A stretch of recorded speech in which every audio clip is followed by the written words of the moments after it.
Have you ever been through something that made you want to escape from this world? Maybe it was the death of a loved one, you lost your job, life just isn't going the way that you want, and you would rather just be in a totally different environment. I think The Boy and the Heron plays with this idea that I believe ultimately points to the hope of Jesus. Before you come at me, you weeb, I understand anime is from a Japanese point of view. Just wait till I tie all this together to the end. So sit tight. The film focuses on a boy named Mahito who lost his mother in a bombing raid in the 1940s wartime Japan. With the loss of his mother, Mahito is stricken with grief. He ends up moving to the countryside of Japan with his father, who ends up marrying his deceased mother's sister. Crazy, right? You just can't trust men out here. They'll just end up marrying your sister.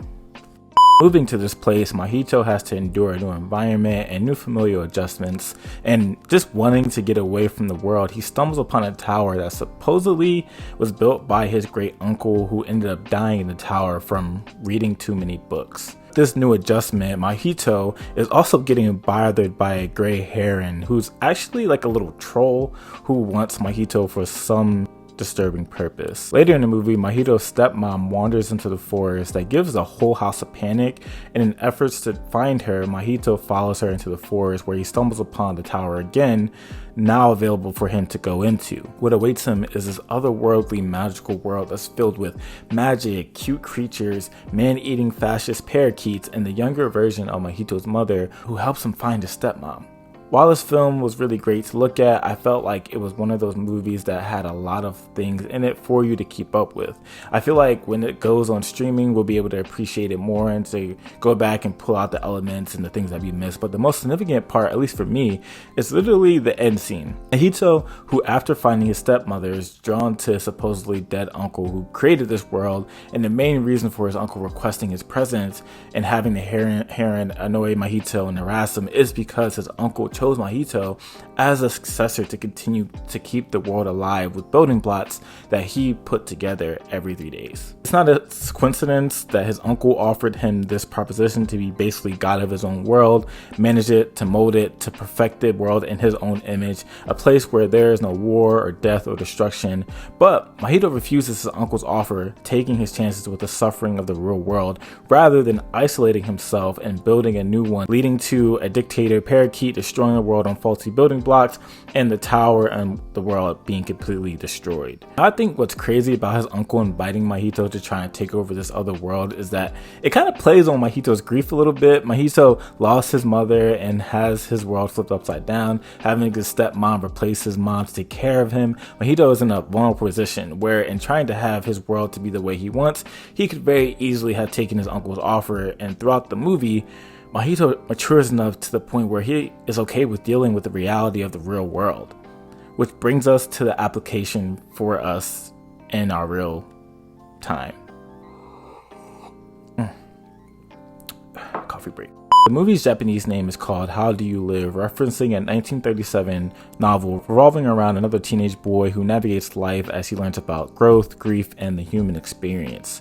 If I'm taking my crack at the interpretation of the movie, is that you can either run away from life and its problems and make a fantasy for yourself where everything is perfect in the way you want, or you can embrace the world that we have and you deal with it in a healthy way to steward how you live in a hard world that does suck, that does have death, that does have war and famine and ugliness.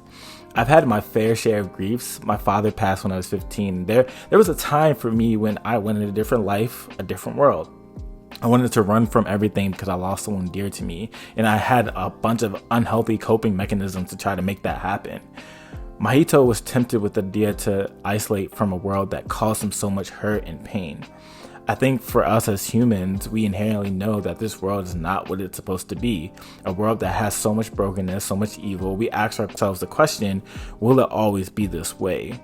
We go through great loss and we're left picking up the pieces to try and figure out, how do we go on? How do we make a different world? We're left to try to take matters into our own hands to try and make the world right on our own. Or better yet, you have people that try to make an ideal world for themselves through broken means that only leads to more chaos and brokenness. I think you get that representation with the fastest parakeets in the film who wanted to take over the world that the great uncle built, trying to make a world into his own image. The boy and the heron, in my perspective, point to the biblical concept of the fall in Genesis. In the book of Genesis, it tells of God making a good world, a world without evil, murder, chaos, greed. But at one point, human sin decided to go their own way, and we plunged the world into chaos and darkness. And although we have fallen short of God's glory and are separated from him, we are always trying to do things to get back to this idea of paradise.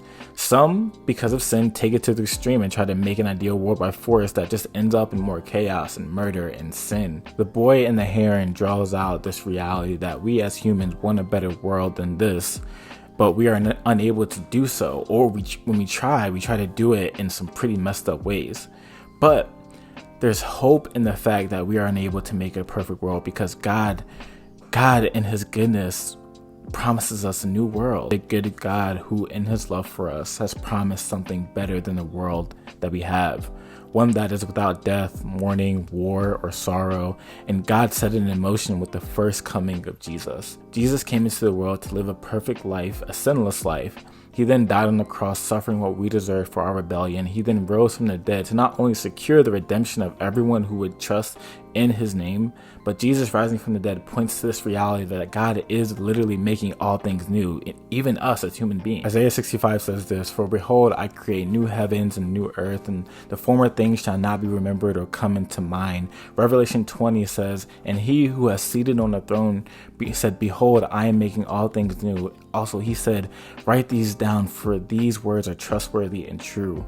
2 Corinthians 5:17 says, "Therefore, if anyone is in Christ, the new creation has come. The old has gone, the new is here." If you have been through any type of hardship, it can be easy to disassociate to another place or desire just a totally different world, a different space. But I want you to find hope in this, that God is making new things through Christ, and you can have hope that one day this world like we know it will be totally different, a better world, a world way better than what the great Miyazaki can ever make from Studio Ghibli. Through this reality that God is making things new, we can hold on to confidence to endure with the things that we have now, to deal with the things that are messed up in our current environment. Thanks for watching this video. I hope you enjoyed it. This channel exists to take our favorite anime characters and relate them to our reality in hopes of showing our need for Jesus. If you like this video, make sure to hit a thumbs up, and I will catch you later.